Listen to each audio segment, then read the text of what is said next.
menuntut ilmu yang telah ditinggalkan oleh Nabi sallallahu alaihi wasallam.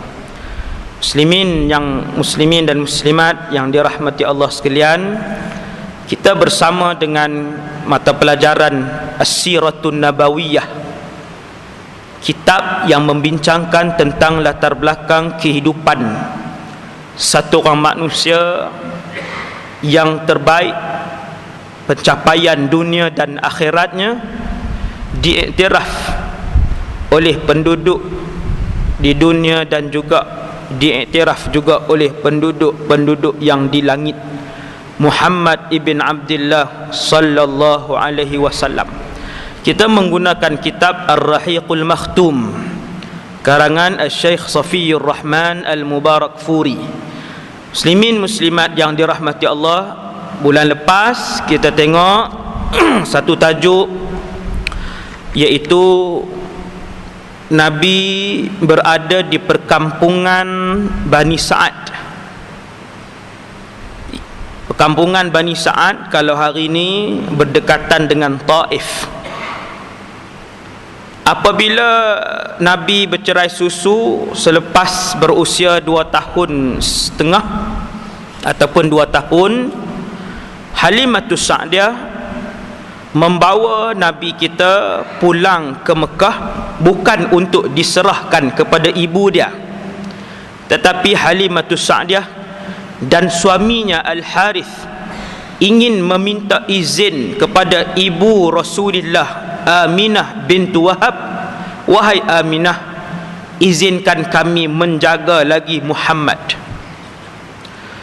Kenapa satu ketika dahulu semua orang menolak untuk menjaga bayi yatim itu, kemudian juga ditolak pada awalnya oleh Halimatus Sa'diyah dan juga suami?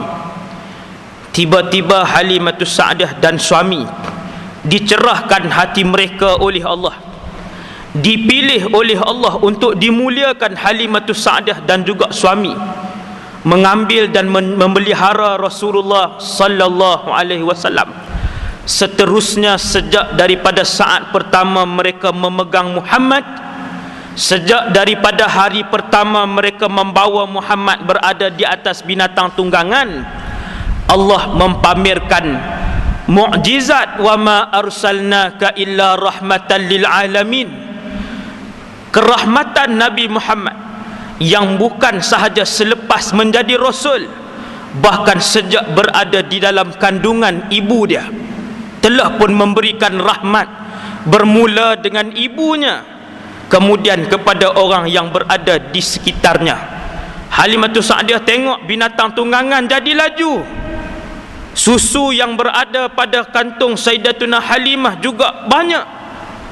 Maka saat itu dan hari itu juga kata Halimah, wahai suamiku Al-Harith, bayi yang kita ambil ini adalah bayi yang ada keberkatan.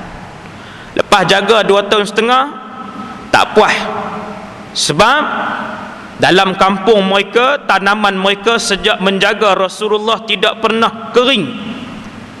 Binatang mereka sentiasa membiak-biak, susu di dalam pada peternakan mereka tidak pernah kering. Maka bermula daripada itu, mereka nak minta dengan ibu kepada Nabi kita Muhammad, nak jaga lagi Nabi. Bawa balik lepas umur 2 tahun, bawa balik ke rumah, bawa balik ke perkampungan Bani Sa'ad semula. Sampailah usia 5 tahun lebih, macam-macam riwayat, banyak riwayat. 5 tahun, 5 tahun 3 bulan, 5 tahun dan sebagainya. Saya ambil pendapat Al-Imam Ibnu Hisham, iaitu umur 5 tahun 3 bulan.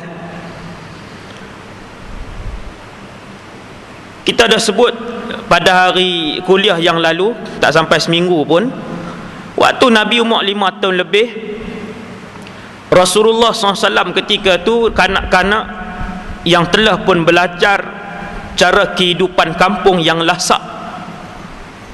Nabi dah belajar macam-macam. Kemudian waktu Nabi main, datang malaikat Jibril alaihi salam dalam rupa bentuk orang, Jibril baringkan Nabi dan belah dada Nabi serta membasuh sesuatu yang ada di dalam hati Nabi sallallahu alaihi wasallam dengan menggunakan Zam-Zam. Belahan tadi adalah belahan hakikat, bukan simbolik. Belahan betul, keluar, basuh, letak dalam satu mangkuk emas seperti dalam riwayat Sahih Muslim, kemudian diletakkan kembali, dijahit oleh Jibril alaihissalam. Maka anak-anak, adik-beradik Nabi yang main sekali lari masuk ke dalam rumah, menjerit nama ibu dan ayah, Al-Harith dan juga Halimah. Keluar pergi tengok Muhammad sedang dibunuh. Kata adik-beradik dia, mak dengan ayah Nabi pun keluar. Halimah dengan Al-Harith, ibu susu, keluar tengok Nabi masih dalam keadaan menerap. Kemudian muka Nabi pucat. Mereka pun tanya, wahai Muhammad, apa yang berlaku? Nabi pun cerita. Sebab tu yang boleh main hadis ni. Siapa yang cerita? Kata Nabi kena bentang, dibelah dua keluar, sebagainya dibasuh, letak dalam mangkuk emas. Rasulullah yang cerita. Maksudnya waktu bedah tu tengok, tak kena bius lah. Kita kalau nak bedah ni mesti biusnya, bius hak seluruh badan tu, daripada kepala sampai hujung. Ini Nabi tengok, keluar dan sebagainya. Bermula daripada itu, Halimatus Sa'diyah yang telah pun mendengar desas-desus yang banyak daripada orang kampung. Orang kampung pakat duk dengki dekat Halimah, dengki dengan bayi ini, dengki dengan kanak-kanak ini, yang keberkatan dan rahmat daripada Nabi yang waktu itu walaupun masih kecil, irhas yang berlaku kepada Nabi Muhammad disaksikan oleh keseluruhan orang kampung, dan orang kampung dengki. Maka kata Halimah, jom wahai suamiku, kita hantar Muhammad kembali ke pangkuan ibu dia. Sebab kes ni, aku takut ada orang yang dengki untuk membunuhnya. Maka Halimah pun bersiap dengan suami dia, menghantar Nabi kita Rasulullah sallallahu alaihi wasallam balik pergi kepada ibu dia. Ayah ada, ayah tak ada. Siapa ada di Mekah? Mak saja ada. Mak duduk di mana? Duduk di rumah yang dulunya dengan ayah dia. Rumah tu rumah Abdullah. Rumah tu rumah Abdullah. Kemudian kita tengok muka surat 46, tuan-tuan yang ada kitab, muka surat 46 perenggan, dia tulis nombor 3, subtopik dia, kembali ke pangkuan ibu tersayang. Siapa kembali? Rasulullah kembali. Siapa ibu tersayang? Aminah, ibu tersayang. Selepas peristiwa di atas, pembelahan dada tadi, Halimah amat bimbang tentang keselamatan Nabi sallallahu alaihi wasallam, lantas memulangkannya kepada ibu sendiri dan tinggal bersama ibunya sehingga berumur 6 tahun. Pasal apa tuan-tuan dia tulis macam tu? Sebab waktu hantar tadi umur 5 tahun lebih, Nabi dan duduk sampai umur 6 tahun. Dalam tempoh beberapa bulan itu, Aminah berada dengan anak dia dalam keadaan dia tak sempat nak hadiahkan anak itu untuk dilihat kepada suaminya yang meninggal lebih awal. Dalam keadaan Allah uji pula, Aminah tak boleh nak bela anak itu daripada bayi. Kena hantar pergi ke kampung, dia terpaksa akur dengan adat dan tuntutan penduduk Mekah. Maka hantarlah pergi ke kampung. Bila nak boleh balik? Bila nak boleh balik? Umur 5 tahun 3 bulan. Baliklah si anak yang tunggal tadi, Rasulullah sallallahu alaihi wasallam. Aminah terus ambil peluang, dia kata kena buat pi kenal dengan adik-beradik Nabi ni Muhammad ketika itu sallallahu alaihi wasallam. Kalau pak-pak menakan, mak menakan, belah mak, belah ayah ada di Mekah. Bapak menakan dan mak menakan, sepupu Nabi sebagainya yang sebelah ibu ada di Madinah. Tu cerita Aminah pun dia bawa Rasulullah cukup 6 tahun pi ke Madinah, selain daripada nak kenalkan dengan adik-beradik pak saudara yang lain, dalam tujuan yang sama, nak pi ziarah pusara ayahanda Nabi SAW yang dikebumikan di Madinah. Sebagai mengingati Allah yarham suaminya, dia menziarahi kubur suaminya di Yathrib, Madinah. Yathrib adalah nama lama kepada negeri yang kita panggil Madinah pada hari ini, setelah ditukarkan oleh Rasulullah sallallahu alaihi wasallam. Nabi yang tukar nama Madinah ataupun Taibah ataupun Tabah. Banyak nama Nabi bagi yang sabit dengan hadis yang sahih. Dan makruh kalau siapa-siapa guna nama Yathrib. Makruh sebab nama tu makna dia tak elok kan. Maka Nabi pun tubah dan tak boleh diguna pakai lagi kecuali untuk ngajak. Kita boleh sebutlah. Kalau orang tanya ni nak pergi mana ni, nak pergi ziarah Yathrib Ustaz. Dia buat kemah kan. Dia buat kata nak abang kata dia mengaji. Tak boleh. Nak pergi ziarah Yathrib Ustaz, tak boleh guna perkataan macam tu. Tidak disukai. Sahabat-sahabat tak suka dengan nama Yathrib, dan ulama sebut hukum dia makruh guna nama tu. Aminah bawa Rasulullah pergi ke sana. Dia memulakan perjalanan sejauh 500 km bersama anak yatimnya. Berapa orang? Aminah, anak dia, hamba perempuan bernama Ummu Aiman. Ni Ummu Aiman ni cukup masyhur punya. Dan bapa mertuanya Abdul Muttalib. Dalam riwayat kitab lain tak ada Abdul Muttalib tak pi. Depa 3 saja. Dalam riwayat ni ada. Tapi yang masyhur 3 orang ni memang pi lah. Nabi kita, mak dia Aminah, dan yang ketiga Ummu Aiman. Pengarang kitab kita dia tambah seorang lagi, Abdul Muttalib. Dia menghabiskan masanya di sana selama sebulan dan kemudian pulang ke Mekah. Lepas duduk sebulan naik dengan pak menakan sebagainya. Dalam perjalanan pulang dia jatuh sakit. Siapa jatuh sakit? Abdul Muttalib ke Ummu Aiman? Yang jatuh sakit ni Aminah, bunda Nabi SAW. Jatuh sakit Aminah pada usia yang muda. Tidak disebutkan oleh para ulama. Usia yang disebutkan cumanya umur bapa Nabi Muhammad, iaitulah Abdullah, yang meninggal lebih kurang umur 25. Mak Nabi tidak disebutkan, tetapi meninggal muda juga. Pergi ke sana, bawa Rasulullah selama sebulan duduk di Madinah. Sakit.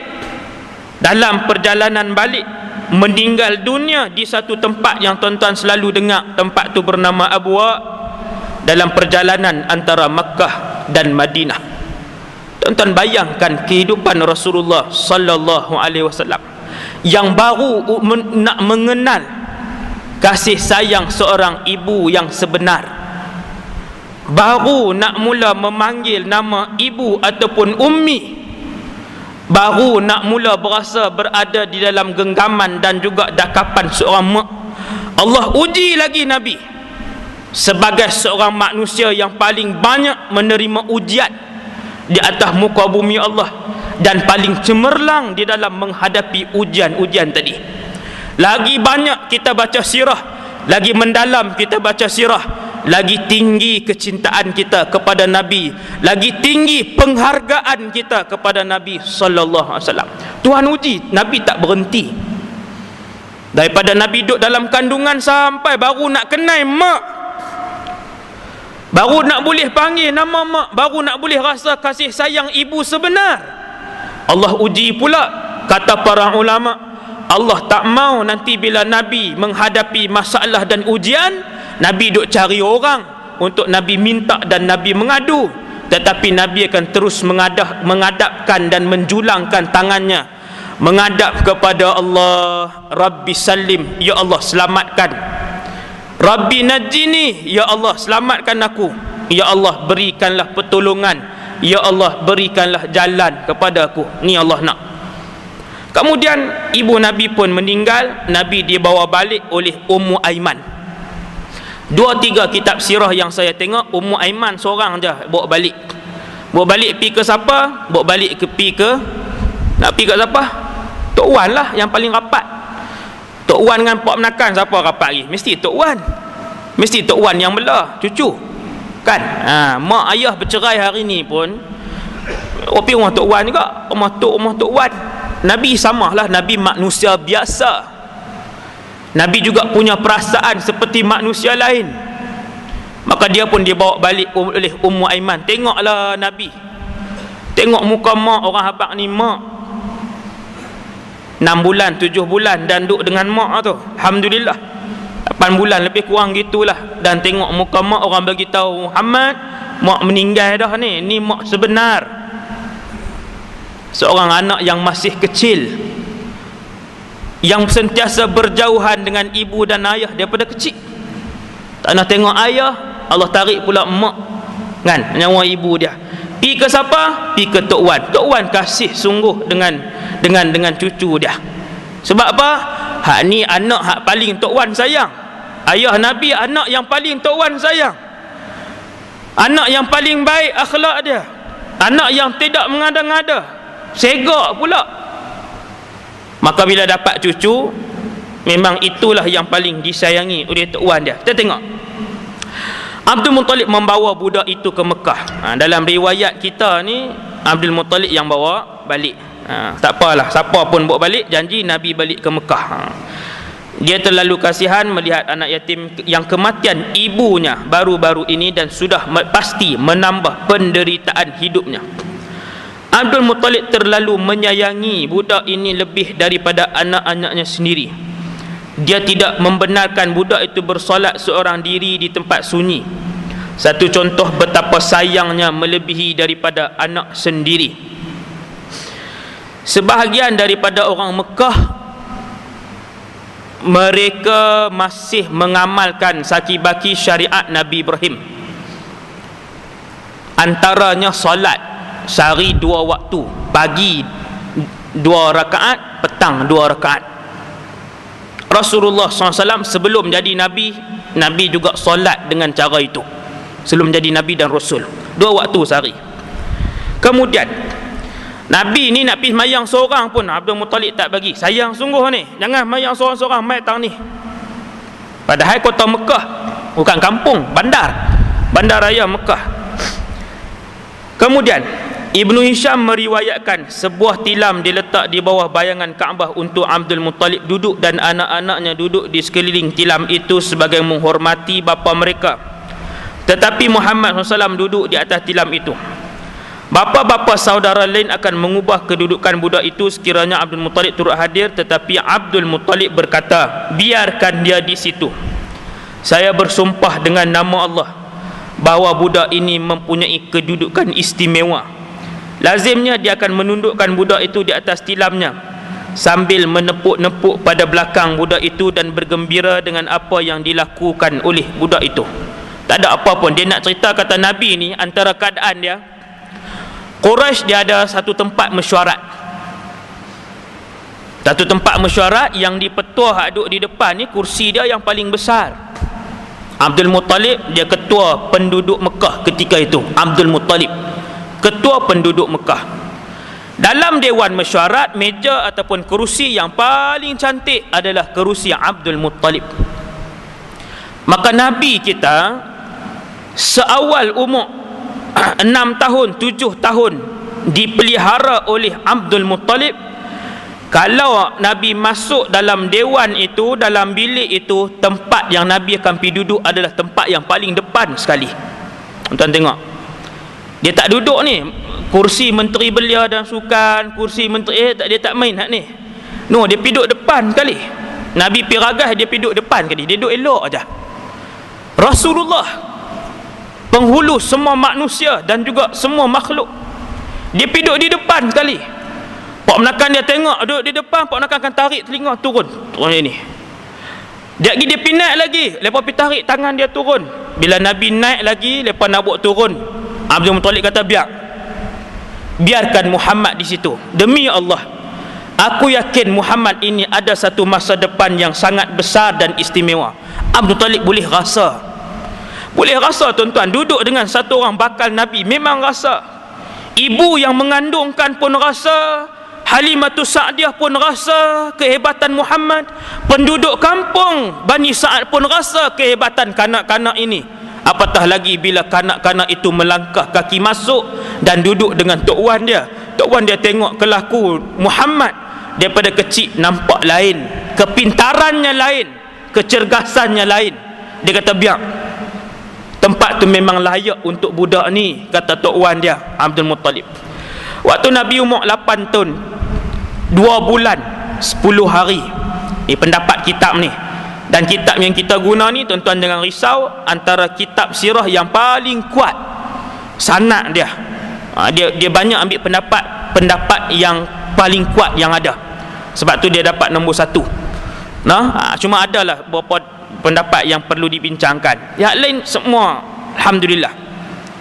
Kata Syekh Safiur Rahman, waktu Nabi umur 8 tahun 2 bulan 10 hari, Tok Wannya pula meninggal dunia di Mekah. Ni ujian yang tak tahulah ujian ke berapa. Baru umur 8. Baru umur 8 sudah berapa ujian yang Allah bagi dengan Nabi. Kematian ayahnya, duk jauh dengan mak, kemudian tak kenal pula mak, tidak dibesarkan oleh ibu, duduk sekejap saja dengan ibu. Mak meninggal pula yang kelima waktu umur 6 tahun. Ujian yang seterusnya, Nabi baru duk kenal Tok Wan. Tuan-tuan bayang tengok cucu dengan Tok Wan ni macam mana. Tak usah ada abang lah, memang rapat lah. Tok Wan ni kalau jaga cucu, sekali dengan tok pun cemburu, sekali dengan pak-pak menakan cucu pun cemburu. Oi, bagi ke semuanya. Naik atas belakang Tok Wan tak apa, tampak muka Tok Wan tak apa. Baru Nabi nak rasa ni kasih sayang adik-beradik sendiri, Tok Wan sendiri. Allah tarik pula nyawa Tok Wan dia, Abdul Muttalib. Jangan Muhammad. Sekiranya kau ingin memohon, wahai Muhammad, pergantungan harapan dan permohonanmu hanya kepada Allah. Nabi tak ada nak berharap dengan Tok Wan dia. Nabi tak ada berharap. Bahkan Nabi tak ada nak tumpang kasih pun dengan saudara mara yang paling dekat dalam kehidupan Nabi. Allah tarik nyawa Tok Wan Nabi. Kemudian Nabi berpindah lagi. Tuan-tuan tengok, bukan duk asrama umur 15. Anak kita duk asrama umur 15. Tiap-tiap minggu kena pergi tengok. Kalau tak pergi tengok, teriak, lepas tu lari. Tiap-tiap minggu. Ni kalau anak kita dengar cerita Nabi berjauhan ni, baru dia faham. Tuan-tuan anak pun tak bawa. Tu ada seorang doa, bawa main anak-anak. Hak duk main black shot di rumah tu, tarik telinga main. Jangan duk biar main. Mai dengar cerita kehidupan Rasulullah. Dia dengar baru dia sayang Rasulullah. Sekarang ni dia tak mampu sayang Nabi sebab dia tak kenal Nabi SAW. Dia tak kenal. Yang dia kenal pengorbanan dan kegigihan Cristiano Ronaldo. Sebab tu dia kata hebat siar ni, kan? Dan sebagainya. Tuan-tuan, kemudian Nabi pun pergi rumah siapa? Rumah Abu Talib. Pasal apa Abu Talib tak pergi duduk rumah Abu Jahal, tak pergi duduk rumah Hamzah, tak pergi duduk rumah Abbas, tak pergi duduk rumah Al-Harith? Nama-nama yang saya sebut ni semua nama pak menakan Nabi di Mekah. Kenapa Abu Talib? Jawapan dia, sebab Abu Talib ini abang kepada ayah Nabi. Abang kepada ayah Nabi, iaitulah Abdullah, yang satu mak dan satu pak. Faham tak tuan-tuan? Yang satu mak dan satu pak. Ayah Abu Talib nama Abdul Muttalib. Ayah Abdullah nama Abdul Muttalib juga. Mak mereka pun sama, iaitulah Fatimah. Mak kepada Abdullah pun Fatimah, mak kepada Abu Talib pun Fatimah. Tu Abu Jahal. Abu Jahal dia kongsi ayah aja, mak lain pula. Faham tuan? Sebab itu Nabi diserahkan kepada Abu Talib, pak menakan yang paling dekat. Semua pak menakan dia, tapi hak ni yang paling dekat. Saya tengok Abu Talib jaga budak ini sebaik mungkin. Dia menganggap anak sendiri sebagai bersama anak-anaknya, tetapi ternyata sayangnya lebih daripada mereka. Tak boleh tuan-tuan. Bila Nabi duduk dengan budak-budak lain, Abu Talib dia tak boleh nak bendung sayang dia. Bukan dia sayang anak dia lagi, sayang Rasulullah lagi, sayang Muhammad lagi. Nabi ni kalau duduk dalam rumah Abu Talib, kalau makan, Nabi tak pernah pergi duduk dulu di talam tu. Sehinggalah anak-anak Abu Talib, iaitu sepupu Rasulullah dulu yang duduk, lagi baru dia mai. Sayang tak tuan-tuan budak macam tu? Orang sayang lah. Budak anak ni kalau perangai baik, mak mesti sayang, ayah mesti sayang. Ni orang lain duk rumun dah, duk tengok sekat masak 3 rasa tu, pakat duk rumun cukup tangan dah. Muhammad duk ujung, duk tunggu lagi Rasulullah. Sampai semua anak-anak Abu Talib sepupu dia duduk, baru dia mai. Nampak tuan? Dan Abu Talib tidak akan membenarkan anak-anak dia sentuh makanan sehingga Muhammad menyentuh dulu, kerana dia melihat keberkatan pada makanan mereka. Tuan-tuan, siapa tak cam Halimatus Sa'diyah pun nampak keberkatan tu. Maka kata Abu Talib, lagi Muhammad tak mai, lagi dia tak sentuh hampa jangan sentuh. Sehinggalah Rasulullah mencapaikan tangannya menyentuh. Kalau susu itu untuk seorang, 2 orang, apabila Nabi menyentuhnya, ia cukup untuk sekeluarga Abu Talib dan anak-anak yang ramai. Yang ni rahmatan lil alamin. Nampak ngaji sirah tuan-tuan, nampak rahmatan lil alamin Rasulullah tu daripada kecil. Allah bagi kat dia daripada kecil kemuliaan Nabi SAW. Kemudian dia menghormati budak itu dengan penuh ta'zim dan memandang tinggi. Dia memberi perlindungan ke atas sanak saudaranya selama 40 tahun dan memberi segala sokongan dan penjagaan yang termampu. Hak ni ayah kedua Nabi, abun ba'dal abi. Innahu abi ba'da abi. Itulah ayahku selepas ayahku. Sebab apa ni? Abu Talib duduk dengan Nabi lama. Dia jaga Nabi daripada umur 8 sampai Nabi umur 12, sampai Nabi umur 15, sampai Nabi bernikah. Sekejap kita tengok nikah, kisah Nabi berkahwin. Nanti ikut kuliah akan datang insya-Allah taala. Nah, dia jaga sampailah budak yang dahulunya umur 8 tahun itu membesar dan menjadi seorang Nabi. Lamalah kan, walaupun selepas kahwin Rasulullah pun keluar daripada rumah Abu Talib, berpindah masuk ke dalam rumah bersama dengan isteri dia. Nanti kita akan cerita hak tu. Kemudian seorang yang bernama Jalhamah bin Arfuta bernama Ibn Asakir meriwayatkan. Kita tengok hadis ni waktu Nabi kecil. Aku datang ke Mekah dalam tahun tiada hujan. Maka lalu berkata Quraisy, wahai Abu Talib, lembah ini menjadi kering kontang dan kanak-kanak kelaparan. Mari kita berdoa memohon hujan. Lepas Abdul Muttalib wafat, meninggal dunia, Abu Talib naik jadi ketua penduduk Mekah. Abu Talib, orang pakat pergi mengadu, wahai Abu Talib, kemarau panjang sangat ni, selalu 2 bulan dah, ni dah masuk 4 bulan, dah masuk 5 bulan. Rumput-rumput semua kering, sungai-sungai paras air semua surut. Kita nak buat apa wahai Abu Talib? Tuan-tuan, apa Abu Talib buat? Abu Talib pergi ke Kaabah bersama budak muda ini yang kelihatan sangat kacak sebagai bulan purnama. Nabi ni daripada bayi, badan dia dan muka dia sudah bersinar-sinar di sekelilingnya cahaya. Cahaya di muka dan keseluruhan badan Nabi, bukan waktu dewasa, daripada lahir tu. Cahaya. Cahaya tuan-tuan bukan cahaya simbolik tak, cahaya yang boleh menerangkan malam. Seluruh badan Rasulullah. Bukti dia dalam kitab Syama'ilun Nabi, Syama'il Muhammadiyah. Abu Talib bawa Nabi, sementara awan hitam berada di atas kepalanya. Abu Talib dan budak itu berdiri di sisi tembok Kaabah sambil berdoa minta hujan. Segera awan berkumpul dari segenap penjuru dan hujan turun dengan lebat serta menyebabkan air mata memancar. Ayat mata air memancar dan pohon tumbuh dalam bandar dan di desa sana dan sini. Ini Rasulullah. Ini Rasulullah sallallahu alaihi wasallam, budak lagi waktu tu. Tetapi Allah memuliakan dia kerana pengorbanannya yang besar. Tuan-tuan, kemudian kita tengok Nabi pun membesar, duduk dengan Abu Talib. Abu Talib seorang peniaga, dia meniaga, kemudian dia pun nak keluar berniaga. Nabi nak ikut. Cerita Nabi keluar ikut berniaga dengan Abu Talib dan pasukan perdagangan itu, dari sudut sanadnya ada perbahasan. Ada ulama yang menghasankannya dan ada ulama yang memungkarkan dan mendhaifkan hadis tu. Tapi ada ulama yang menghasankan hadis itu.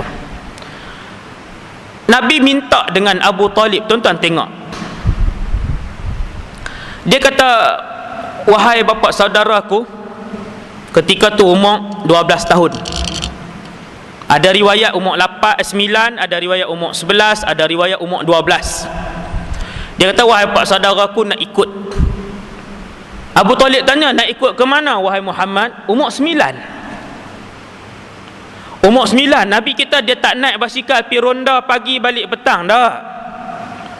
Umur 9 Nabi kita tak minta duit RM10 nak masuk sisi, masuk Zuhur, keluar Maghrib, tidak. Bahkan Nabi SAW sejak daripada duduk di rumah Abu Talib yang tidak diceritakan dalam kitab ini, dalam kitab ini dia tak masuk, Nabi mengembala kambing.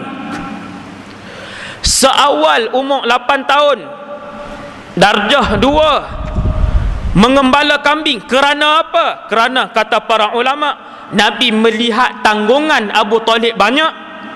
Dia tahu dia orang luar, dia bukan anak Abu Talib. Dia keluar dan cari kambing untuk digembala menggunakan pengalamannya di perkampungan Bani Sa'ad. Tengok tuan-tuan, Nabi pergi cari darjah 2 tuan-tuan. Dia pergi cari, dia kata, boleh tak pakcik, saya nak bawa kambing ni, saya nak gembala. Reti ke? Reti. Dulu saya duduk di perkampungan Bani Sa'ad. Nabi kita bawa balik.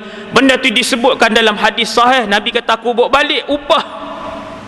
Sebahagiannya diberikan kepada Abu Talib, sebahagiannya disimpan oleh kanak-kanak yang bernama Muhammad ibn Abdullah. Anak kita kalau cuti, musim cuti pergi kerja, seminggu bolehlah 150. Dia nak suar tak 50 tuan-tuan? Sampai kiamat tak suar. Duit dia jua, duit kita duit dia jua. Dia tak nak suar. Saya duk tengok, duk perhati, dia tak bagi kat mak ayah dia. Betul sangat. Kalau bagi tu anak soleh. Dia dapat gaji umur 15, 16, 17 ke pergi kerja, cuti sekolah, dia balik bagi kat mak ayah. Cukup hebatlah anak tu. Kerana itu perbuatan Rasulullah. Nabi balik dapat upah, lepas seminggu Nabi bagi sikit ke Abu Talib, Nabi guna untuk dia. Awal berdikari. Dah puas ambil upah bela kambing, Nabi dah dapat perniagaan upah jaga kambing, ngembala kambing. Nabi minta nak ikut pula pak saudara dia nak pi meniaga pula. Abu Talib kata, wahai Muhammad, kamu masih kecil, perjalanan ini jauh. Mekah nak pi mana tuan-tuan? Pi Syria, jauh. Mekah nak pi Syria ni kalau naik bas pun 20 jam lebih. Waktu saya belajar dulu, kami pi umrah naik bas, lama naik bas, tapi lama lah, 18 jam. Kalau ke Madinah, nak pi ke Mekah lagi jauh. Abu Talib kata, wahai Muhammad, perjalanan ini jauh, matahari terik, ada binatang buas, kadang-kadang tersempak dengan lanun padang pasir pula. Tak bolehlah pi, wahai Muhammad, kamu kecil. Fabaka Muhammad, faraqqa lahu qalbu Abi Talib. Nabi menangis, maka Abu Talib pun berasa hiba dengan Muhammad sallallahu alaihi wasallam. Dia teriak tu bukan tak sebab tak dapat permainan. Nabi teriak sebab tak dapat nak tolong Abu Talib nak pergi belajar ilmu berniaga pula. Bila Abu Talib tengok kanak-kanak ini, Abu Talib tahu, dia nampak kelainan ni, dia pun tak apa, jom kita pergi. Ini cerita dia. Ini cerita dia. Nabi kali pertama Nabi keluar daripada kota Mekah, Nabi pergi ke Syria. Tempat yang Nabi sampai tu nama Busra. Saya dah sampai alhamdulillah belasan kali ke situ. Tatkala persuruh Allah berusia 12 tahun, pengarang kitab kita pilih pendapat umur Nabi waktu tu 12 tahun, darjah 6. Dia mengikut bapa saudaranya Abu Talib berdagang di Syam. Apabila tiba di Busra, nampak tuan dalam buku yang mana ada kitab Busra, nama negeri. Hari ni Busra ni nama daerah, duduk dalam negeri nama dia Dar'a. Dar'a salah satu negeri dalam Syria. Dar'a, bandar kecil lagi nama Busra. Busra juga pernah menjadi pusat pemerintahan kerajaan Rom. Busra pusat pemerintahan kerajaan Rom. Besarlah, maksudnya hebatlah tempat tu. Nabi pergi selepas daripada pusat tu berakhirlah, Nabi pergi ke situ. Tidak jauh daripada Hauran yang terletak di bawah kekuasaan Rom, mereka bertemu seorang padri bergelar Bahira, nama sebenarnya Georges. Seorang yang baik hati dan menjamu mereka makan dengan banyak serta enak. Dia tidak pernah melayan atau menyambut kedatangan seseorang begitu hebat sebelum ini. Dia sudah mengenali Nabi SAW. Sebaik saja dia berjabat tangan salam dengan Nabi. Inilah ketua bagi semua manusia. Tuan-tuan, Abu Talib pun keluar dengan dia punya kumpulan dagang dia bersama Rasulullah daripada kota Mekah. Keluar daripada Mekah mesti lintas Madinah dulu. Daripada Madinah mesti lalu Jordan ataupun Iraq. Dia ada dua jalan daripada Madinah, sama ada Jordan ataupun Iraq. Tapi saya rasa Jordan, sebab lepas Jordan terus Dar'a, bandar ni. Maka mereka pun lalu. Sampailah di sebuah daerah nama dia Busra. Di Busra itu ada satu gereja. Sampai hari ini kalau tuan-tuan pi, dinding gereja ini masih ada, tinggal dinding je. Maka ada paderi, ada riwayat kata seorang, ada riwayat kata dua. Paderi ini dia duduk di atas gereja tadi, dia duduk di atas, dia nampak ada satu rombongan yang datang daripada arah Makkah, main daripada arah sana. Dia pun tengok. Makin lama rombongan tu makin dekat. Bila makin dekat padri tu, dia tak tengok kot lain dah, sebab dia melihat ada awan yang sedang melindungi seseorang di dalam rombongan itu. Dia duduk tengok. Maka kata padri itu, awan ini tidak akan melindungi kecuali seorang Nabi. Hanya Nabi saja yang akan dipayungi oleh awan ataupun bakal Nabi. Kerana di dalam kumpulan pedagang itu ada seorang budak yang bernama Muhammad. Padri itu tak tahu ada siapa dalam kumpulan itu, dia tak tahu. Cuma dia pernah baca dalam kitab Taurat, dia pernah baca dalam kitab Injil kriteria Nabi akhir zaman yang diceritakan oleh Allah dengan selengkapnya, lebih lengkap daripada kita kenal anak kita sendiri. Semua sifat, semua sifat. Maka padri-padri ini yang menghafal kitab Injil atau Taurat, mereka kenal ciri-ciri Nabi. Dia kata pelik ni. Bila ada awan yang duk ikut kumpulan ni, maksudnya di bawah itu ada Nabi, sedangkan Nabi belum muncul. Bila dia tengok awan itu, rombongan itu singgah dan duduk di sebatang ataupun di bawah sepohon pokok. Saya tak tahulah sanad hadis tu macam mana, tapi mereka pun duduk di bawah pokok itu. Sekali lagi padri itu kata, pokok itu hanya akan duduk di bawahnya Nabi sahaja. Kemudian dia pun turun, dia bagi tahu kat pekerja dia, dia kata masak. Mbak tuan, yang ni riwayat asal balik. Dia kata masak bagi banyak, masak macam-macam. Nasi biryani buat, nasi arak pun buat, disuruh buat semua. Contohlah tuan-tuan, tak ada dalam riwayat ni. Padri Buhaira tadi ni ataupun Bahira, dia pun turun, dia kata masak. Mereka pun heran, pasal apa? Sehari ada kumpulan pedagang. Selalunya kumpulan pedagang mana pun lalu, mereka tak jamu pun. Tapi kali ni nak jamu sungguh-sungguh. Kenapa? Kerana padri ini tahu nilai seorang Nabi. Dia tahu nilai seorang Nabi. Tuan-tuan tengok, dia pun suruh masak. Maka kumpulan yang dibawa oleh Abu Talib pun sampai. Bila sampai, padri ni suruh masuk. Dia kata, Mas masuk, silakan semua. Abu Talib heran, duk tengok sama-sama kumpulan dia. Pasal apa? Duk lalu tiap-tiap tahun, tak pernah jamu pun. Tahun ni suruh masuk, mereka pun masuk. Apabila semua dah masuk, si padri ni pun dia tengok seorang-seorang. Bila dia tengok seorang-seorang dah jamu apa semua, dia kata, ada lagi ke yang tak masuk? Tuan-tuan, seorang Rasul ataupun seorang Nabi, kita tengok ulama pun kita tahu orang baik. Betul tuan? Kita tengok muka seorang ulama pun kita tak gamak nak kata dia jahat. Muka seorang ulama yang bersih, yang alim, yang tawaduk. apatah lagi muka seorang Nabi. Seorang Nabi ni siapa tengok pun dia tahu kata ini orang yang baik, siapa-siapa sahaja. Kata Sayyiduna Ali bin Abi Talib, man ra'ahu habah, siapa saja yang melihat Rasulullah buat pertama kali akan merasa kagum dengannya. Bila padri ni tengok, dia tengok perhati semua seorang-seorang, dia kata ada lagi ke yang tak masuk? Abu Talib kata ada. Siapa dia? Ada budak aja seorang di luar, kami tinggal. Apa sebab? Macam-macam ulama sebut kenapa ditinggalkan di luar, antaranya untuk menjaga barang dan sebagainya. Antara pendapat kata Nabi tak mau masuk ke dalam gereja itu. Itu antara pendapat. Nabi duduk tengok ke Kaabah waktu rehat, dia duduk paling ke Kaabah, dia tak tengok gereja ni, dia tak mau masuk. Banyak macam-macam pendapat ulama sebut. Maka kata padri itu, tolonglah panggil Sat, budak hak tak masuk tak Sat. Dia duk heran dah, budak, takkan budak tu Nabi. Maka Abu Talib pun pergi panggil Nabi kita, masuklah Nabi kita masuk ke dalam. Maka bertanyalah Abu Talib kepada Nabi kita, kamu ni siapa? Siapa ayah kamu? Siapa ibu kamu? Kamu tinggal di mana? Tanya begitu dan begini. Akhirnya padri itu pun dia pergi ke belakang Nabi. Dia pun melihat tanda kenabian yang ada pada badan Nabi sallallahu alaihi wasallam. Lalu dia pun panggil Abu Talib, wahai Abu Talib, mai. Abu Talib, padri itu tanya, wahai Abu Talib, siapa kanak-kanak ini?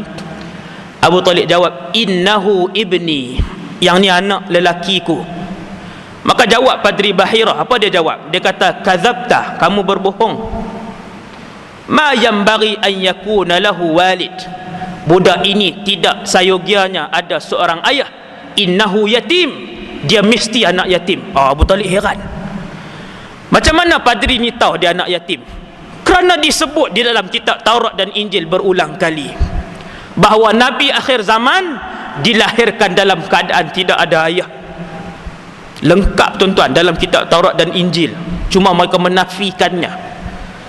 Kata Buhairah, padri ini, dia kata kamu bohong, budak ini lahir dalam keadaan yatim. Baru Abu Talib mengaku memang dia seorang yatim. Tapi bukan bahasa Quraisy, kalau kadzaba bermaksud akhta'a, kamu salah. Maka Buhairah tadi pun dia kata, inilah ketua bagi semua manusia.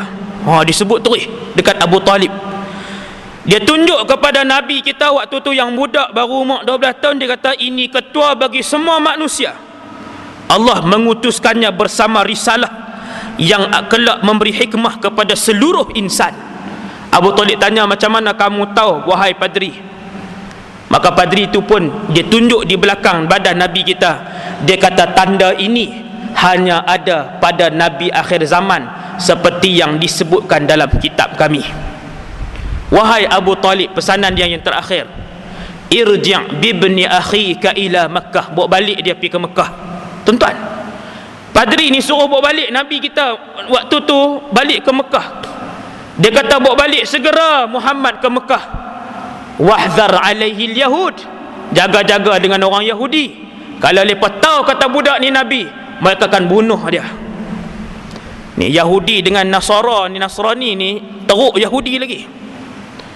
Zaman Nabi, ulama-ulama Nasrani masih lagi berpegang dengan kitab. Sebahagiannya masih lagi berpegang. Kenapa tak beriman dengan Muhammad ketika tu? Sebab belum jadi Nabi. Sebab itu Padri Buhairah, kata para ulama, dia tidak beriman lagi sebab ketika tu Muhammad belum dilantik menjadi Nabi. Begitu juga Waraqah ibn Naufal, itu cerita lain. Sebab itu Buhairah kata, wahai Abu Talib, bawa balik dia segera, jangan sampai Yahudi tahu. Kerana Yahudi ni terkenal dengan pembunuh para Nabi. Teruk lagi Yahudi ni daripada awal tu. Kalau Nasrani boleh gagah lagi, zaman dululah, lah dah sama nah. Akhirnya Rasulullah dibawa pulang selepas itu. Nabi dibawa balik. Tuan-tuan, Nabi pun dibawa balik. Abu Talib terima nasihat itu dan menghantarnya pulang dengan beberapa orang hamba lelaki. Abu Talib hantar bawa balik dengan hamba. Abu Talib meneruskan perjalanan. Itu Nabi. Antara benda yang Nabi buat ketika remaja, tuan-tuan. Kemudian yang keenam, ada dua cerita lagi, ringkas je. Hak nombor 6 ni pendek je. Nombor 6 muka surat 48, tajuk dia Perang Suci Agama. Tajuk dia perang. Tuan-tuan tulis Harbul Fijar. Perang ni nama Harbul Fijar. Apa kaitan dengan Rasulullah? Nabi menyertai peperangan ini ketika berusia 15 tahun. Ini kehidupan remaja Rasulullah. Saya kalau diundang ke sekolah-sekolah menengah, saya suka cerita tentang kehidupan remaja Nabi. Biar budak-budak dengar, dia tengok Nabi, kehidupan Nabi kita. Awal Nabi matang dan Nabi tak buang masa. Umur 15 Nabi sudah sertai perang. Perang itu nama dia Harbul Fijar. Kita ni dia tak sebut, tuan-tuan kena tulis. H-A-R-B-U-L. Harbul Fijar, F-I-J-A-R. Dalam bahasa Arab Harbul Fijar. Perang ni saya ringkaskan, berlaku di antara Qais Ailan satu pihak, perang dengan Quraisy. Perang dengan Quraisy. Nabi di pihak Quraisy sebab Nabi kabilah Quraisy. Quraisy perang dengan Qais Ailan. Nabi masuk kah? Ya, Nabi masuk ke dalam perang. Tetapi ketika itu Nabi tidak memegang senjata. Nabi cuma kumpulkan anak panah, kumpul anak panah, bagi kat para pemanah. Nabi ambil anak panah suar, tapi duduk dalam medan, bukan duduk di belakang, duduk dalam medan perang. Ketika itulah Nabi belajar selok belok peperangan seawal umur 15 tahun. Sebab tu nanti tuan-tuan akan tengok kepahlawanan Rasulullah apabila masuk dalam medan peperangan. Nabi belajar mana? Umur 15 lagi. Belajar mana? Umur 15. Bukan perang dalam video game. Perang sungguh. Hak panah, tombak sungguh, hak kena mati. Tak ada kemungkinan ke Nabi boleh terkena panah ketika tu? Ya, ada kemungkinan. Bukan perang 10 lawan 10. Kabilah besar Quraisy lawan kabilah besar Qais Ailan. Nabi duduk belajar tang mana kena guna pasukan kuda, tang mana kena letak pasukan pemanah, siapa dulu nak kena lancarkan serangan. Maka di situ Nabi belajar umur 15 tahun, tuan-tuan sekalian. Yang terakhir untuk malam ni, yang ketujuh, masih lagi ketika itu Nabi seorang remaja. Berlaku satu perjanjian yang tuan-tuan duk dengar selalu, Sulhul Hudaibiyah, Bai'atul Ridwan. Ada satu perjanjian. Nabi waktu tu masih kecil, umur belasan lah, Nabi belasan tahun. Tulis kat situ, tuan-tuan tulis kat nombor 7 tu, Halful Fudul. Halafa yahlifu hilfan. Hilful Fudul. Halafa yahlifu hilfan. Tuan-tuan tulis Hilful Fudul. Tajuk dia Perjanjian Al-Fudul. Perjanjian Al-Fudul. Saya baca. Perjanjian Al-Fudul ni macam mana? Tuan-tuan tengok muka surat 48, tengok nombor 7. Saya baca situ, perenggan ke bawah terus, baris ke-9. Baris ke-9 terus saya baca. Selepas diangkat ke taraf kerasulan paling mulia, pesuruh Allah menyaksikan, memuji, bukan menyaksikan, memuji. Tuan-tuan padam ataupun gariskan perkataan menyaksikan, tulis memuji. Lepas jadi Nabi, baru Nabi puji perjanjian tu. Nabi cerita, Nabi kata, dulu aku pernah menyertai satu pakatan. Itu maksud Nabi. Pakatan yang berlaku di kota Mekah, yang mana kota Mekah ini kurangnya orang-orang yang amanah. Kota Mekah ini kurangnya orang-orang yang adil. Tiba-tiba ada satu tahun berlaku satu pakatan, permuafakatan. Saya duk cari kataan tu. Berlaku satu permuafakatan yang disaksikan oleh Rasulullah. Waktu tu dia belum Nabi, belasan tahun. Nabi puji. Kita baca apa ulasan apa yang Nabi puji. Nabi kata, aku menyaksikan satu permuafakatan di rumah Abdullah ibn Jada'an. Ia begitu menarik pada pendapat aku daripada sekawan ternakan. Maksudnya Nabi kata ia lebih berharga bagiku daripada sekawan ternakan. Nabi nak buat perumpamaan lah kan, sekawan ternakan yang jumlah dia ratus ribu, bagi aku permuafakatan ini lebih mahal. Bahkan pada tempoh perkembangan Islam, aku bersedia menerima undangan untuk hadir dalam mesyuarat seumpama itu sekiranya dijemput. Pemuafakatan apa? Cerita dia macam ni. Saya baca terus, tuan-tuan boleh balik baca di rumah. Ada seorang pedagang dari kabilah Zubaid mai ke Mekah. Dia berniaga. Dia mai ke Mekah daripada kabilah Zubaid. Bila dia mai ke Mekah, dia pun jual barang dia. Dia tolak barang dia semua sekali kepada seorang menteri di Mekah. Nama dia As ibn Abi Wa'il As-Sahmi. Kalaupun dia bukan menteri, dia orang besar. Dia kroni besar menteri-menteri di Mekah. Al-As bin Abi Wa'il bin Wa'il As-Sahmi.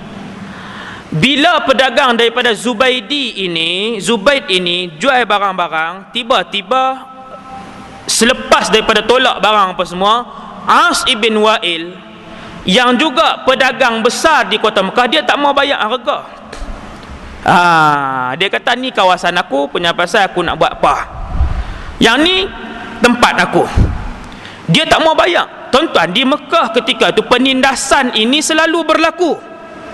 Kabilah yang kuat dia tindas kabilah yang lemah. Benda ni disebutkan oleh Rasulullah, penindasan yang begitu banyak di kota Mekah. As bin Wa'il kata aku tak mau bayar. Pasal apa?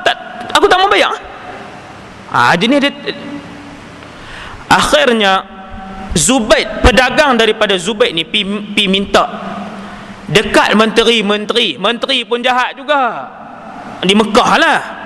Di Mekah ni tuan-tuan, pi minta ke menteri tak mau tolong. Menteri pun ayam juga ni, menteri pun zalim juga. Dia pi minta kat menteri satu, menteri tak mau tolong, menteri dua, semua menteri tak mau tolong.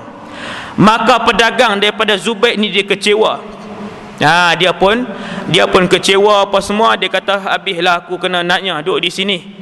Dia pun naik atas sebuah bukit. Dia pun melong dengan sekuat hati sambil menyebut beberapa ayat membantah ketidakadilan yang menimpa ke atas dirinya. Tuan-tuan boleh tengok muka surat 49, saya duk baca.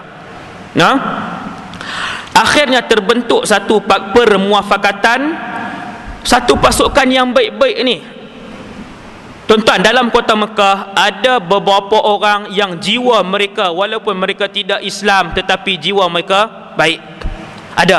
Nanti kita akan jumpa nama-nama mereka ni, kita akan baca dalam peristiwa bagaimana Nabi di pulau setelah menjadi Nabi.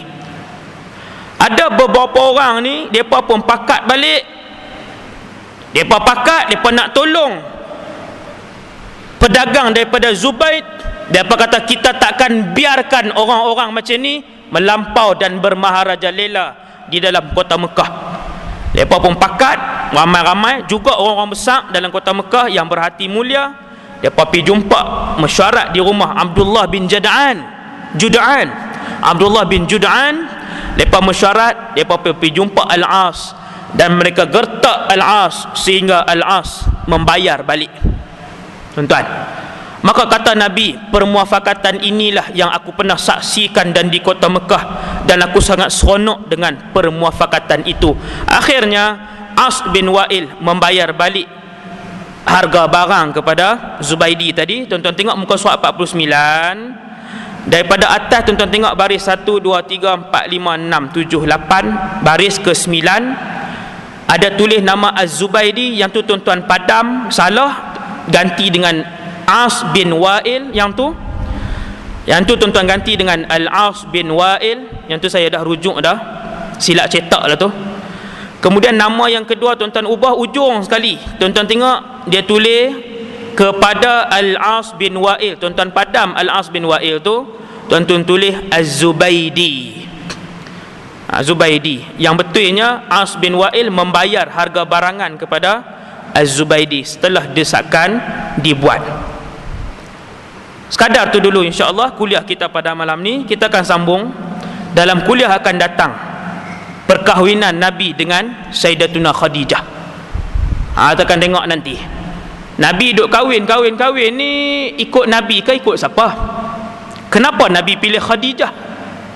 Kenapa waktu kahwin dengan Khadijah Nabi tak kahwin dengan wanita lain? Banyak jawapan dia, nanti insya-Allah kita akan hurai dalam kuliah yang akan datang bersama dengan tajuk pembinaan Kaabah. Ini menarik ni, pembinaan Kaabah sangat menarik. Berapa kali Kaabah mengalami renovation kan? Sejak zaman siapa sampailah zaman Nabi, insya-Allah taala. Yang baik daripada Allah, yang lemah dan kurang di saya sendiri. Qul qali hadza astaghfirullahal azim li wa lakum. Kita tutup dengan tasbih kafarah dan surah Al-Asr.